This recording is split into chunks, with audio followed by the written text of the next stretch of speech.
Welcome to Before Showtime with Connor and Marcelo. This is Marcelo speaking. This is Connor speaking, And and today we have a new guest on the show. We have Sean with us, also known as Math Teacher Movies from Instagram. Sean, welcome to the show. Thank you so much for having me. I've been wanting to talk about this movie a lot, so I'm happy to talk about it again here. That's awesome. Just to give a quick little introduction, Sean, do you want to give the audience a little bit about what you do and, you know, what you do on Instagram and other platforms? Yeah, so a couple of years ago, I got sick of posting on my personal page about movies, and I'm sure my followers got sick of me doing that as well. So I ended up just making my own little movie Instagram, and it's grown quite considerably since then. And in that time, I also met a good friend of mine, Joe, Guy at the Movies on Instagram, and we have the Guy at the Movies podcast that the two of us host, where we go over different types of movie news and everything like that. That's awesome. So today, what we will be doing on this episode is going through Guardians of the Galaxy Volume 3, which just came out in theaters. And then we will proceed to do a non-spoiler, spoiler section, and then go to rank all three of the movies. All directed by the same director, might I add. James Gunn. I applaud you. He's one of the better directors in the MCU, if I'm being honest. Definitely. Yeah, I'm looking forward to seeing what he does with DC. Yeah, he honestly has a really interesting voice too, because he's one of the directors in the MCU where you can really feel his directorial style to the movies. So I just want to jump right into the Guardians of the Galaxy non-spoiler section. I want to start off by asking Sean, what did you think of this movie overall? I mean, I quite loved it. I was very personally moved by it. I think it surpassed my expectations in a lot of ways. I was not, I know this is a divisive one, but I was not a Volume 2 guy. I think it was a fine movie, but it just was a little bit rough in the pacing. And so he came back with a vengeance in this one. And, there's a little bit of a flaw here and there, but nothing that's really going to cancel out my enjoyment of this movie. I'd say the animal abuse scenes are just really tough to watch. But after all that, it just really was a satisfying movie. I was really happy that it was a great conclusion to a trilogy as well. Yeah, I definitely agree. I think James Gunn came back with a vengeance on this particular picture. Connor, what did you think overall after watching this movie? I thought it was very good. I saw it yesterday. I'd say that this series in the realm of the MCU has been one of the more consistent in Marvel and in superhero films in general, partly because they've got that consistent vision from Gunn, and because I feel like they give him a little more creative freedom than with most Marvel directors, and so you can see more of his stamp here, and in particular with Volume 3, because I feel like he got to do whatever here. Yeah, I have to go out and say it. I think out of the three of them, this might be the most emotional of the trilogy, which I Definitely. think really resonated with me in this particular installment. I had a blast with this movie, guys. I'm not gonna lie. I thought this was a fantastic movie on all fronts. I do like Sean said earlier. There's a couple flaws. Maybe you can hyper nitpick, but overall, this is a really well paced, well acted. I thought the story worked. I loved the bad guy in the movie, which the other Guardians had a little bit of difficulty with their villains. I thought this one was fantastic. Yeah, High Revolutionary was definitely a more memorable villain in this case. Although Peter's dad in Guardians 2 was pretty memorable, I will say, but I feel like the High Revolutionary, like he worked and was certainly a menacing antagonist with his motivations, especially with the flashbacks to the experiments done on Rocket. Yeah, definitely. Sean, what did you think of the villain in this movie? It's just refreshing to have a villain that you finally don't side with in a Marvel movie. I mean, we argue that like Thanos or Killmonger, it's like, hey, Thanos was right. Like, Killmonger, like he's got a point. He's doing it wrong, but he's got a point. And this guy was just an absolute horrible person that you were just rooting to be killed the entire time. It was just like the most satisfying thing is to just and it wasn't even one note because he was a full-bodied villain, but there was just no complication to him, and I loved that. And I'm a big Oscar guy, and let's get a makeup Oscar for the good old Guardians this time, because my goodness, I did not realize that was all practical effects on that villain, and the fact that it is, that's just stunning work. Yeah. Yeah, I have to say too, the performance from the actor was really landing for me. I know it's one of those that it really goes out there with, his characterization. The guy's a total asshole in this movie. And like I don't think they wanted to give him like a ton of backstory, because you don't want to like this guy, not even a little bit, because of some of the things he does in this movie. I want to go into this actually because since we're talking about the villain, let's talk about the hero. Chris Pratt, playing Peter Quill, steps up to plate once again. I thought he was awesome in this movie. Yeah, even though it feels like he was kind of at least somewhat of a supporting player in this one, because with the Guardians, I feel like each of them kind of get to shine in their own ways. Particularly, I feel like Mantis actually got a bigger role, as well as Drax, and I'm guessing that's a bit of carryover from the holiday special, in which they were both the ostensibly the comic relief of the series, but they're getting bigger roles lately, and I mean, like, that is a blessing, because we all like both of these characters and they're very funny in it. But I guess like one issue is that like the whole shtick does get just a little tired. I really loved that all of these like characters did kind of get their own conclusion, their own solid arc. There wasn't a character that I felt was tossed aside of the ones that we've seen for 2 to 3 movies, and I thought that was the most impressive. Sure, there's a couple of like there's a Cosmo dog that is more for just fun. Yeah, Groot's not really utilized too much here, although he does like get a few cool things to do. And one like minor issue that I did have was I feel like they could have handled the Gamora coming back a little better. And even though to begin with I was pretty skeptical of that, because she got such an emotional like final moment in Endgame, so I felt like bringing it back was kind of unnecessary, but also at the same time it does serve the purpose to set up more of the multiverse. So I'm guessing that's why they include her. I thought Gunn handled Gamora the best way he could, considering the complicated storyline after Endgame. And I have to say, they do mention how that whole situation is now infecting Volume 3, and I don't know, I appreciated it not going like on a huge tangent the whole time, speaking about what happened in Endgame. Yeah, it was like kind of more in the background, and this was one of the few Marvel films in a while that felt kind of self-contained, which can be an issue for some audience members who are expecting yet another multiverse storyline, another thing to get set up for later installments, later shows. But I was fine with it here. Yeah, speaking from an audience member that's getting a little bit exhausted by the connections, I've been a defender of Marvel for a very long time, through like the majority of Phase 4, and I'm just now starting to get a little fatigued by it. So this movie came just in time.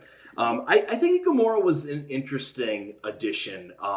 Where that was one of my flaws, where I feel like she, had to come back into the group. And I feel like that happened a little bit easily. I feel like it was a little bit inconsistent.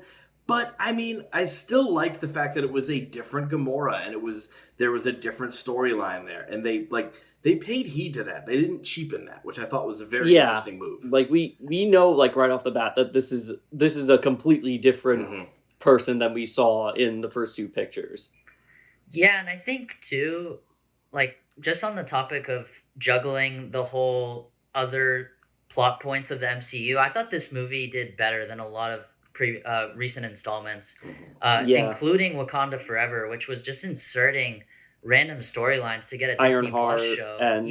Ironheart and I appreciated Dreyfus and Martin. This one Freeman. does have like some setups, which we'll talk about in the spoiler section. Yeah. But I thought for the most part it wasn't getting distracted by the core plot of the movie. No, it still stayed pretty focused on the Guardians' particular story, and especially Rockets. Yes. Which is the emotional centerpiece of the story. And as mentioned before, this is the part of the film that will give you the feels. You are worried sick for Rocket because, first of all, a lot of this is happening because towards the beginning of the film, Rocket gets severely injured and is basically on ventilation most of the movie, and so we get a bit more backstory on Rocket as a character and his particularly, to some audience members, I will give a warning, a pretty disturbing backstory. This might be one of the darker MCU films. Yeah, I have to agree with that point. What do you think, Sean? What did you think of that portion of the story? I mean, it was strongly emotionally manipulative. It was strongly emotionally manipulative, but consider me manipulated. It worked. I mean, it hit hard. I mean, there's a moment where there's a woodland creature that like looks up and says, "What color is the sky?" And I'm like, okay, I know what you're doing. And it's working, but still. It works so hard on me. It was very effective. I'm not even a huge animal guy, to be honest. Like, I don't even plan on getting a pet anytime soon. And I was emotionally moved by some of the stuff I was watching. Yeah, I've heard criticisms of this film as well that the animal cruelty shown in the film as the High Evolutionary does experiments on these woodland creatures, including Rocket. It's not that it's like too graphic, but it's upsetting. Yeah. Definitely upsetting. If anyone has issues with animal cruelty and watching it on screen, this is a tough watch, just to be completely blunt with you. I have a small little dog named Scooter, and I held him close when I got home. I was just like, "Oh, buddy, like you're okay." Yeah, but on that On that same note, though, considering if somebody's favorite character of the Guardians is Rocket, this is potentially gonna be your favorite Guardians out of the lot. Yeah, he's my favorite, if I'm being honest. Yeah. Wow, so I'm interested to see where your rankings go, Connor. But kind of pivoting, do you guys have anything more you'd like to say about the non-spoiler review of this movie? A few things. First of all, I felt like it was very refreshing that, because we did see Quantumania and Eternals and how much worse some of the special effects have gotten in Marvel films, and I have some feelings about their treatment of special effects artists, but for some reason here, it didn't feel like the effects were either incomplete or rushed or like they looked so much better than had been lately. And I'm guessing part of it is that James Gunn is a little more willing to use practical effects than most other Marvel directors. You see the makeup on some of the creatures, but there's a good balance of that with the mocap, as well as it seems like they took more care of this one overall. Yeah. I mean, like one of the things I think about is I can forgive bad effects if you have very stirring and very suspenseful action. Like, I mean, it's an overwhelming amount of CGI in that old boy hallway fight scene, but it's very well done. It's very well choreographed. And so, and the CGI isn't even that bad still, but it's like, even if it was, I'm entertained. And I'm basically watching an animated movie, which I'm okay with doing in that situation. I really am. But like, I loved the world that Gunn put us in. I mean, that living planet was just such an imaginative way to do it. This production design is just so much better than, filming in the volume, which is getting tiring now. And so they got to really cut the volume stuff out. Yeah.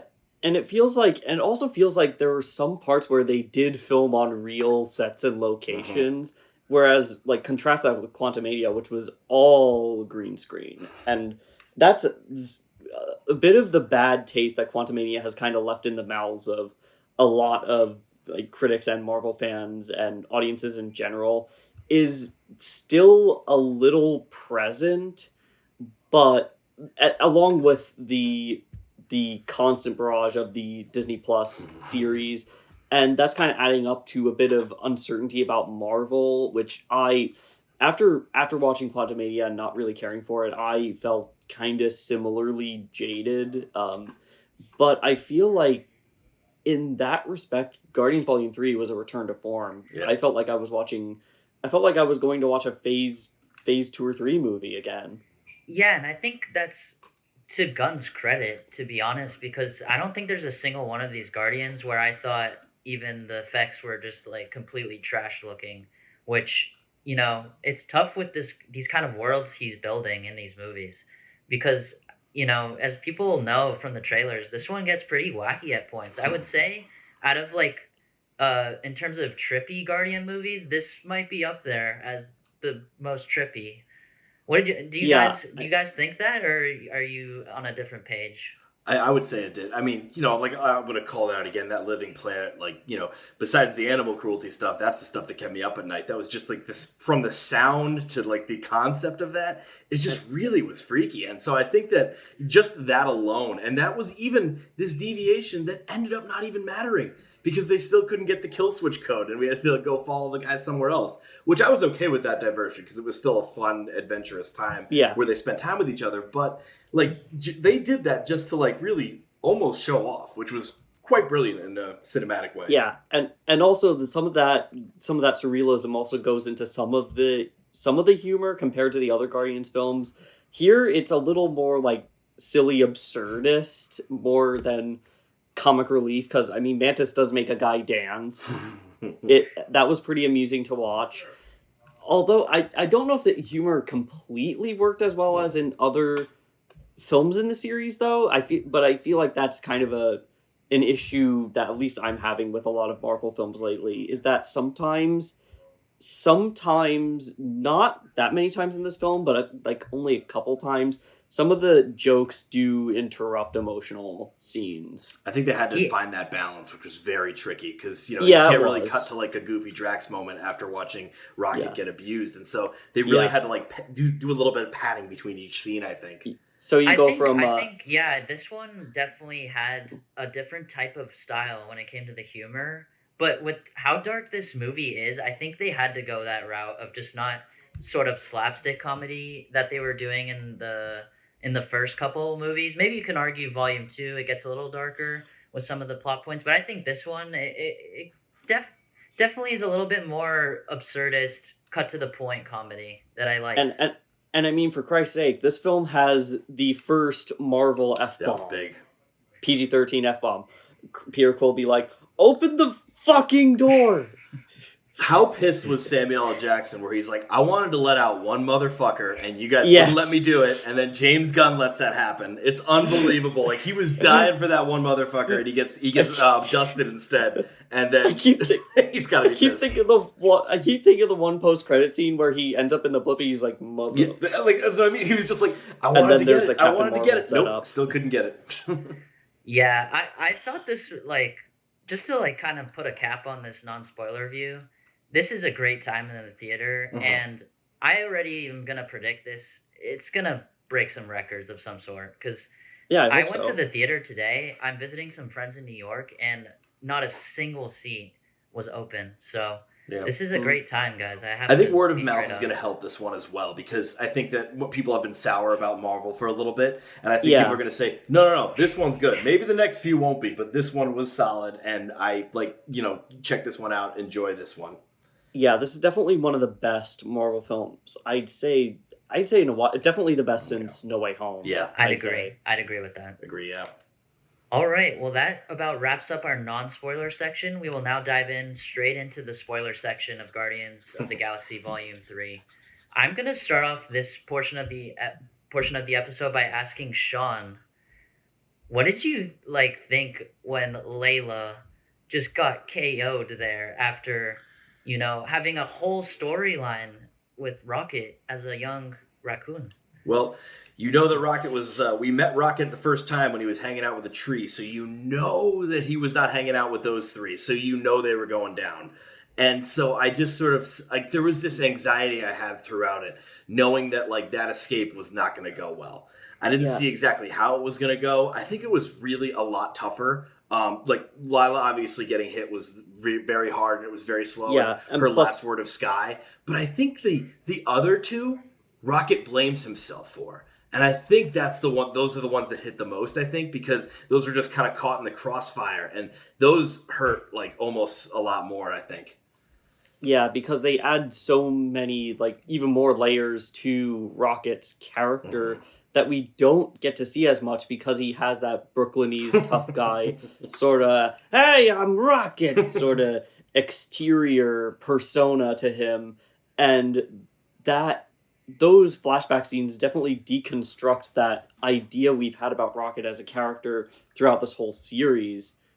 Yeah, And yeah, so just it becomes all the more powerful. that whole storyline too with the captive animals, I thought was really strong. It might have been one of the stronger emotional points of the movie, if I'm going to be straight up. Easily, yeah. Yeah, and I also think that the way it was executed, because I did think like it was gonna like be possible that some of them were gonna pass away, just to because you could kind of see where that storyline was going even from the beginning. Like I he's knew kind of deep. captive. I I didn't knew think kind they of were all gonna yeah. get KO'd. Just to be Yeah. honest, like I thought at least I maybe one would come out. But... I like knew I deep down like I thought like maybe Layla would live, but and that I knew that the other two, the walrus and the rabbit with the bionic arms, which is one of the creepier images in Marvel, if I'm being honest. That I knew they would pass away, but I feel like that additional death of a friend, like it feels like it's basically that traumatizing scene in every Disney movie. Yeah, it honestly felt like the first Toy Story when Woody Yeah. gets introduced to all the misfit characters in Sid's room. It gave me those Yeah. same vibes, which Same means that vibes, obviously the scene was executed well because that one freaked me out as a kid. Yeah. Yeah, I And mean, yeah. I saw them all like getting axed, but I did not expect us to see them all getting axed, and that was, I think, the really tough part. Where I was like, oh yeah, no, they're all gone. Like I know this is going to be the motivation behind the way Rocket is, but I just did not expect it it to be so hard hitting. But there were. That being said, there was no way they were going to kill Rocket. Oh yeah, anyhow, Yeah, wow. Obviously. I thought they were going to. Yeah, I thought they were going to in that scene. A part of me passing. even like kind of wishes they did. Not no offense to Rocket, I love him, but I feel like it would kind of be like if they killed off Han in Empire, like that kind of like emotional conclusion to that character that just feels like kind of fitting, but at the same time, part of me thinks that it did work that they kept him because this way he could finish his arc. Yeah, and weirdly, I was just gonna say I think it works with the arc of him being the leader of the Guardians too, which I think is what Gunn wanted him to kind of go through instead of because he's been pretty much beaten down and battered his whole life, and that was like his one kind of moment where like he was able to overcome that weirdly for once. Yeah, because he's obviously being smaller than the rest of the Guardians, like kind of led him to be almost the sore thumb of the bunch. But he now that he's gone through this journey, and now that Peter's gonna leave, he's got the Guardians. Yeah, I got to give this movie credit because I expected, like, I honestly said, like, well, I kind of expected all of them to die because I think they were like hitting this conclusatory movement.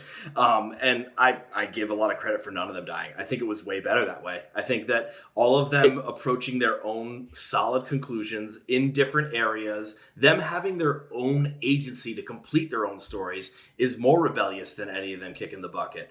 And so I love that none of them let die, even though I really do hate a death fake out. Chewie should have died. I think that I look at something like that where, Peter pretty much like his head practically explodes and he still made it was a little bit tough. Yeah. But at the same time, I like his choice to go back to Earth. And it was his choice. Nobody took that from him. And I think that's so important for these characters. And I love the way the ending of this might be one of the best moments. I really did enjoy how they all went on their own and they didn't just like completely just finite their stories. I'd have to agree. I think them just subverting that expectation because everyone went into this movie, maybe not everybody, but a lot of people went into this movie thinking at least one of them is going to die.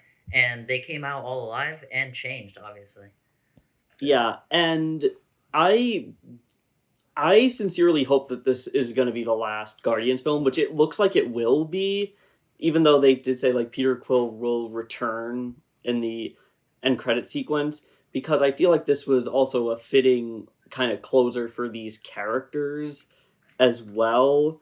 And like one could even somebody could even argue that like Endgame should have been the last MCU Yes. film. I mean, like we wouldn't have gotten No Way Home that Yeah. way, so that wasn't gonna happen. But like even then, like it's that similar like feeling of closure and like having a satisfying kind of conclusion. And almost similarly to No Way Home. Yeah, I- I thought too, like this one was a tough one to wrap up because like the Guardians is such like a different type of group than most of the other groups in the MCU, I would say. And because they're a little bit more quirky, so it was like, are they gonna go the more comedic route with their Mhm. conclusions? And they went definitely the more dramatic route. Yeah, And I mean, people were on the edge of their seat and crying during when when they try to revive Rocket. Yeah. And In on that that scene. same note too, I thought the Gamora storyline with Quill really worked, and not forcing them to get together at the end. Thank you, thank you, Yes, Marvel. I Like was worried they about didn't do that whole like Kylo Ren situation. If Oh, anyone's God. seen The Rise of Skywalker, which I thank them for, because I was expecting them to maybe do it just because like I kind of had low expectations. I'm gonna be Yeah. honest after Oh, yeah. Quantumania, but this movie did a good job with that romance. I thought. It's a mature way Yeah. to finish a relationship where they said, like, hey, I'm not the person you were. We were fun though, right? And Peter's just like, yeah, we were. And I think that was it's a healthy way for Peter to grow. It's a healthy way for Gamora to grow. But they don't betray who their characters are. And I think that was so important with all of these characters. Yeah. I had a very good time with Guardians 3. I might also add that the action sequence in the hallway is one of the better Mhm. scenes in the MCU, if I'm being honest. Yeah, That I thought this had some of the strongest scenes of the MCU like of all time. Like I'm not even kidding. I really enjoyed this movie.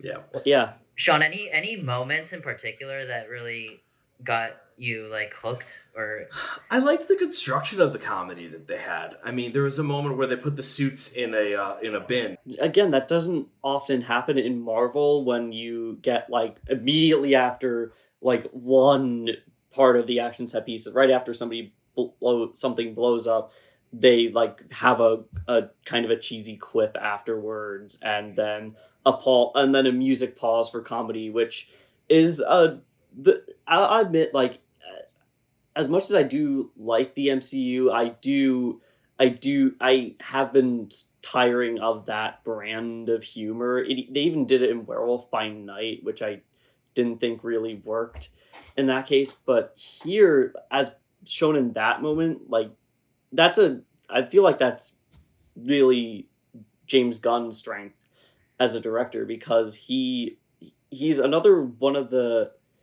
few Marvel directors who I feel like got a bit more free reign over the film. yeah, and kind of on that note too, there was I guess a not moment- quite as much, not Yeah. as much free reign as in the Suicide Squad, which is just like James Gunn. Basically, what you do when you give James Gunn like 100 billion to do whatever the hell he wants. Yeah, and also there was a moment in the movie that was kind of small, but it was basically Drax giving Peter a pep talk about like moving on from Gamora with the help of Mantis's, good advice. And even small moments like that were really landing for me in this movie, and it's because the comedy worked.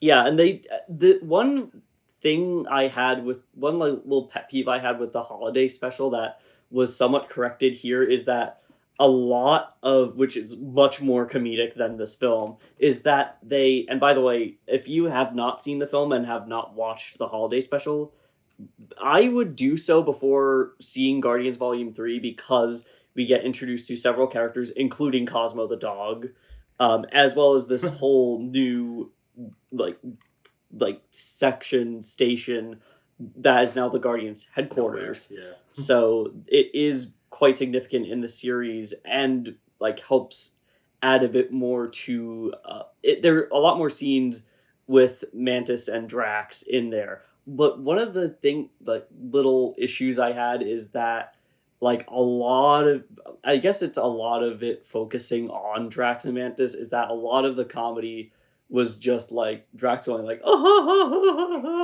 which I mean it's amusing for a couple times, but when you do it a lot, it starts to get stale. But like and Drax had plenty of that to do in this, but it didn't become tiring because you were able to focus on all of the characters Yeah, kind of just I as honestly much. thought for the most part Drax's jokes landed. Like when he was eating Zarg Yeah, nuts and not offering it to Mantis, I was getting a kick out of it. they're all gone. Yeah, that takes one more very quickly.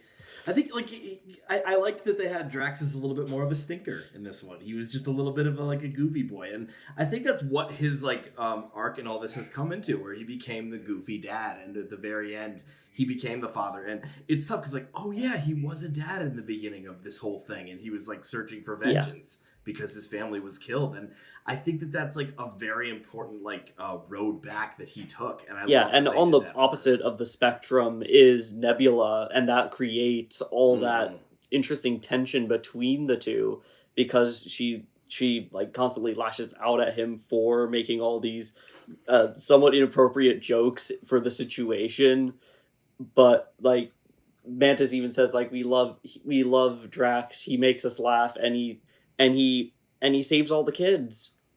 Yeah, it's such a good father figure, weirdly, because he also has like the goofiness factor with his character that I think I'm gonna say this. If they took Drax in a direction that was more serious, I think he would have been my least favorite Guardian for No. sure.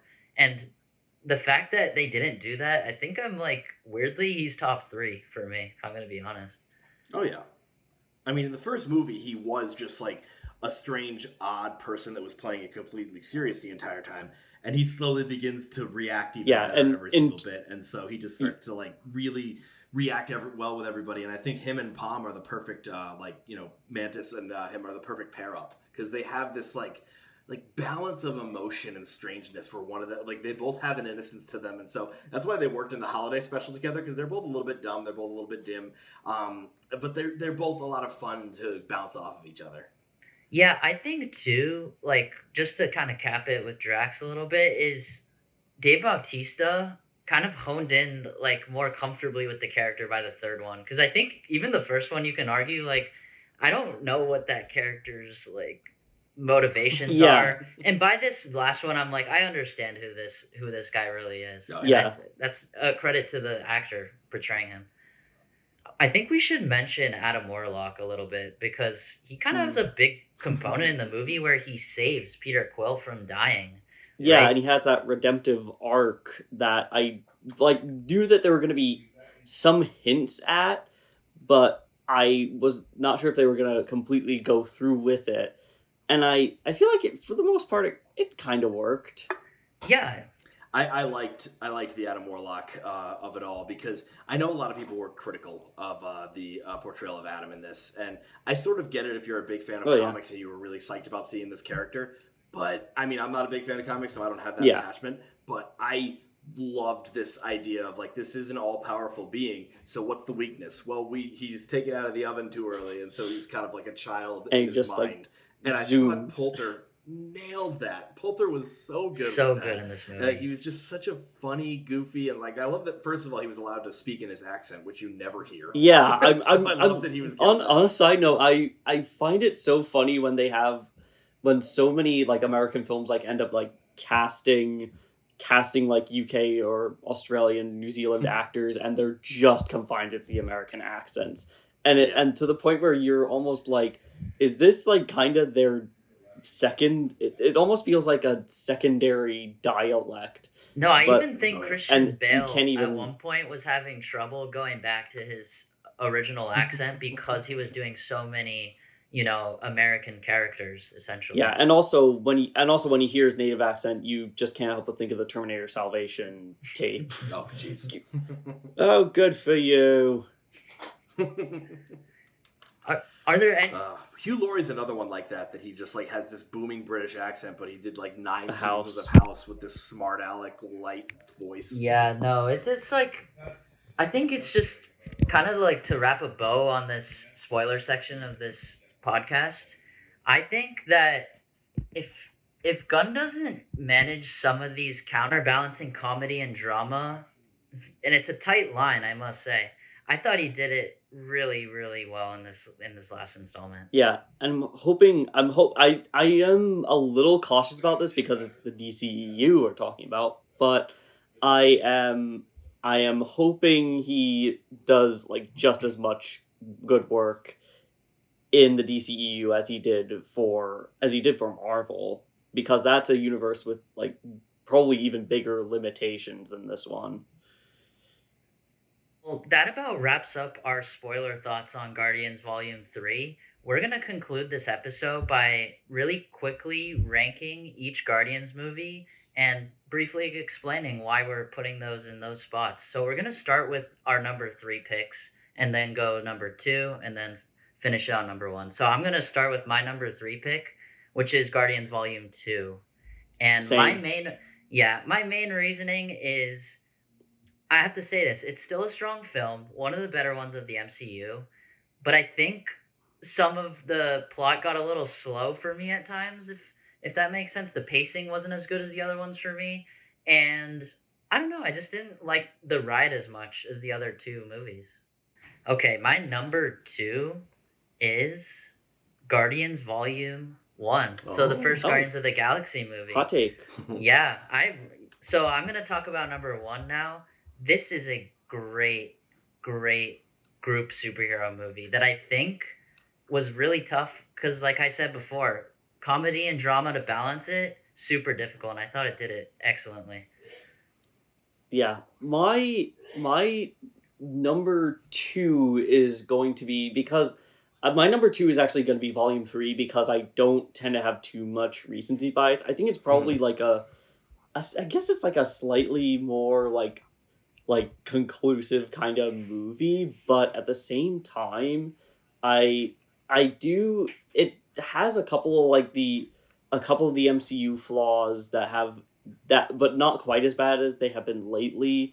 And again, like I feel like it would need to kind of warm up on me for it to like maybe top the first one, which it like I arguably does, but that's kind of where I am right now. Yeah, mine is going to be Volume 3 for my number 2. I do quite love it, but it's not one I'll defend to the death. Like, when someone criticizes Volume 3, I'm like, oh yeah, no, I get that. I understand what you're saying there. So, that, like, Volume 1, though, oof, boy, I'll if anyone comes after that one. That is, Volume 1, I'll just, like, hijack that because it's obviously my number 1. It's a miracle of a movie. So my number one is obviously Guardians Volume 3, which we already kind of talked about. Let's go into Guardians 1, which is Connor and Sean's number 1 pick. It's a miracle of a movie, like really a miracle of a movie. It's in my shouldn't have worked. Like Marvel top 5.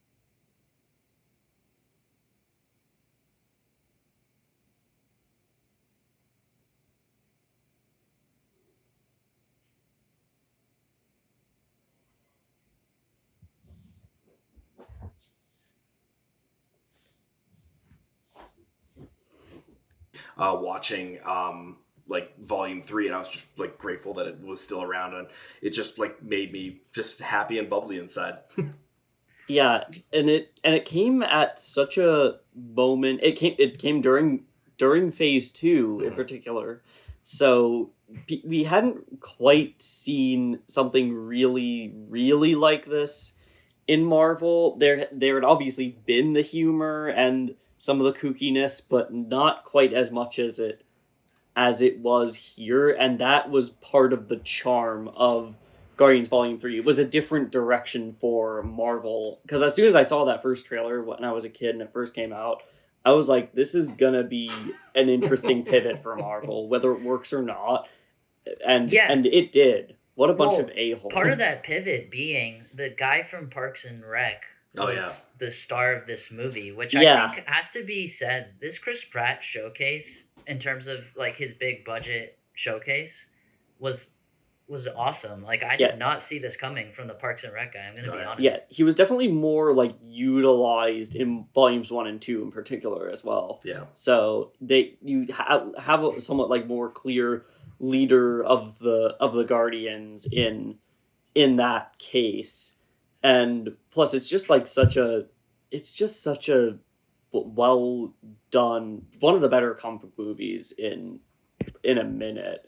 Even though I will say there are a couple of editing issues in some of the action sequences, which kind of isn't really a problem with the film as much as it is with most American action films. Like during the fight scene between Gamora and Nebula, there's a particularly bad edit when she kicks her in the face. And I was like, Hong Kong cinema would not do this.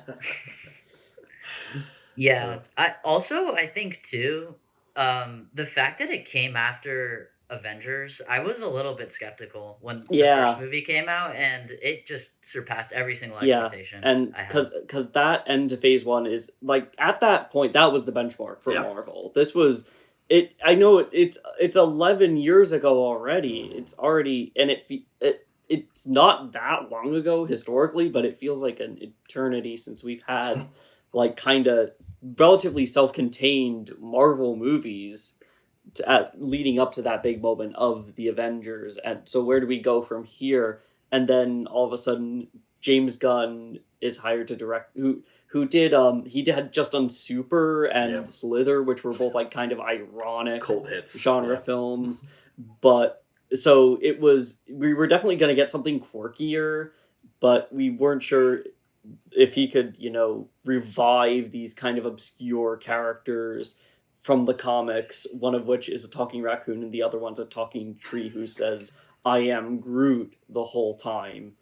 Yeah, and as well as a mentally handicapped big guy named Drax. Yeah, and I think it'd be hard to argue that I think this first Guardians movie has the best music drops, the best needle drops by in far. this franchise. By far. I think the soundtrack in this might be certainly one of the more iconic film soundtracks in this century.